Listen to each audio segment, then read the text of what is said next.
Hey everybody, Garnet Lee here back on the PAX 2015 stage, powered by Twitch. Right now I'm joined by Dan Fornes, who has brought with him Rivals of Aether, which is A-E-T-H-E-R, because it's Greek, as we all know. Dan, thanks for joining us up here, man. Much appreciated. Give us a little background. We're going to hop into the game pretty quickly so we can have plenty of time to show it to people. But tell us about Rivals of Aether. Yeah, so Rivals of Aether is a four-player fighting game. It's inspired by a game I really like called PlayStation All-Stars. Oh my god! You mean Super Smash? Right. Good. You know that my former girlfriend was worked on that team for a long time, so I played a lot of PlayStation All-Stars. That's cool. I really like that game. I love the. It was a really good game. Yeah, it was really good. So propers. But I've been playing Smash since N64, so I'm a big fan. I played it competitively in college, so this is my chance to kind of put my stamp on the genre. Awesome. And, that's why we have Rivals of Aether.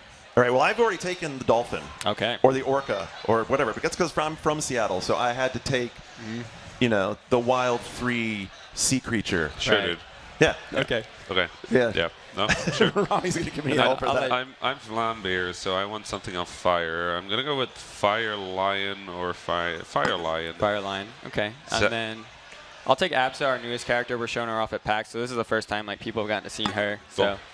So I'm just reading the controller. We got an attack, we got a special, we got a jump. Tell me a little bit about controls and how this is all going to come together when we get in the game. Yeah, so once we get in, we're going to be on a stage, and then all three of us are just trying to blast each other off. So very similar to Smash, where we're going to rack up damage, and then we're going to go for our KO moves.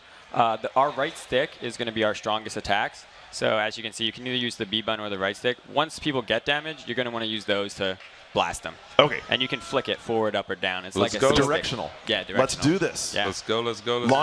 Launch this thing. And I'll let you guys pick whatever stage you want. Rami takes us to the amusement park. It's like we're... All right, where am I? Okay, I got it. Okay, so yeah, like I said, A is your basic attack. Those are going to be like your close range ones. The X button are your special attacks. So those are going to be related to your element. So either water, fire. I'm electricity. Whereas for Rami's character, they're gonna light his opponents on fire. He just totally lit my fish on fire. Yeah. That seems reasonable to me. So then your character, the Orcane, one of his cool mechanics is that your recovery up in X actually teleports you to your puddle.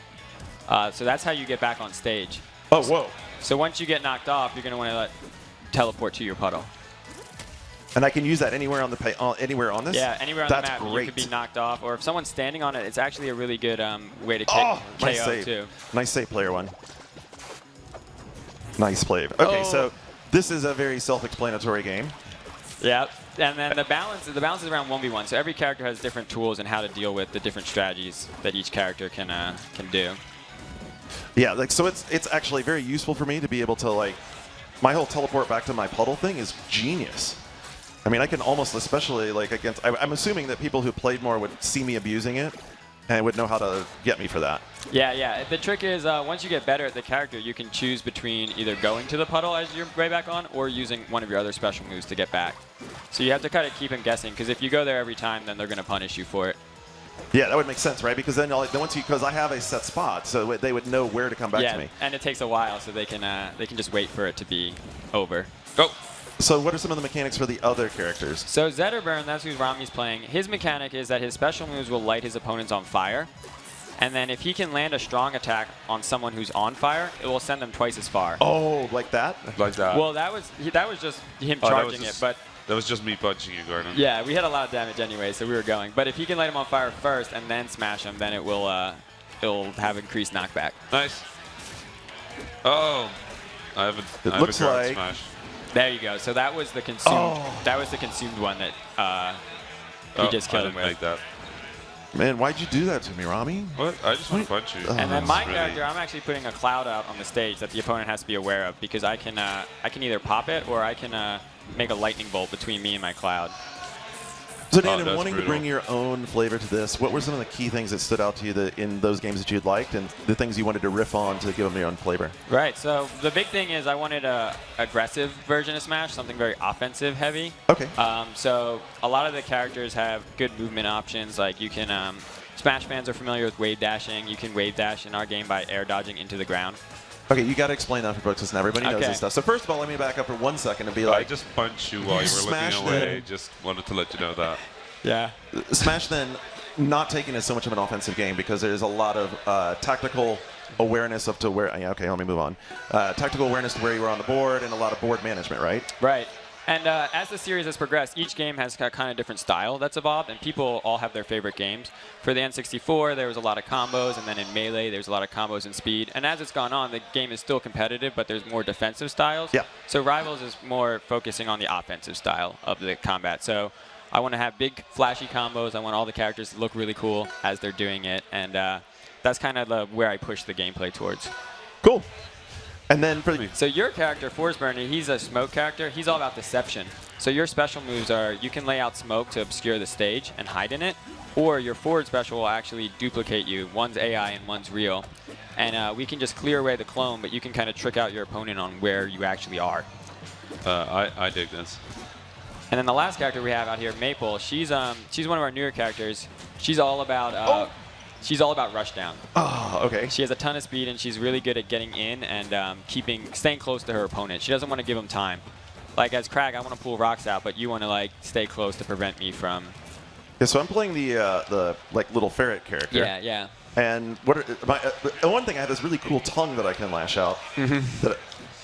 Yeah, that allows me to latch onto people and then pull right to them. Yeah, that's your Vine Whip. So the way it works is when you mark somebody with those leaves, then you can sling to them as one of your special moves. Aha. And that helps you stay close, because as your character, you really want to be close to opponents. You like. Yeah, because I'm a puncher. Yeah, you're a close quarter I have combat. nothing at range.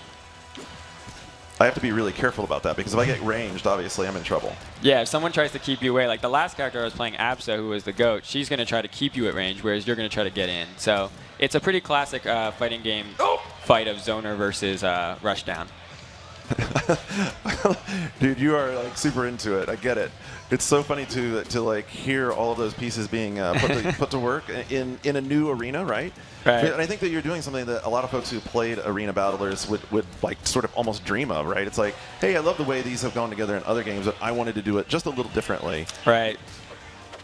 So how long have you been working on this? What's the release plans for your game? So we started it last April. I was at Microsoft Studios before then, and then I went independent to start this game. And we're actually getting on early access next month. So around to the end of September, we're going to be on Steam Early Access, and you can play local, and we're also going to have a 1v1 online multiplayer. Since the game is balanced around 1v1, that's where like a lot of the competition will be. Yeah, it feels more like a 1v1. Like, it feels very much like a 1v1 game. Oh yeah, definitely. The 1v1 thing is fun, but like the core feels more like trying to figure out each other's moves and like how the other player plays, more than dealing with the chaos of like 4 people. I was right around there to the end. I was right there to the end. That's how it works with elimination games, dude. Yeah, you still lost. Hey, Dan, you're doing a great job with this, man. It's super fun. Immediately clicks. I love the animations. Yeah. I love that you went attack focused. I get it. So if you're watching and like wondering like how much that actually plays into it, if you have not played a lot of Smash and you're kind of curious about this, it definitely translates to this game is all about like pushing forward, attacking all the time. I hope you've enjoyed it. This is Dan Fornes. He brought us Rivals of Aether. Got to keep up with all these names. It's coming out on Aether, coming out on Steam and Xbox One in the next month or so. So stick around. We have more PAX Rising coming right back after this on PAX 2015, powered by Twitch.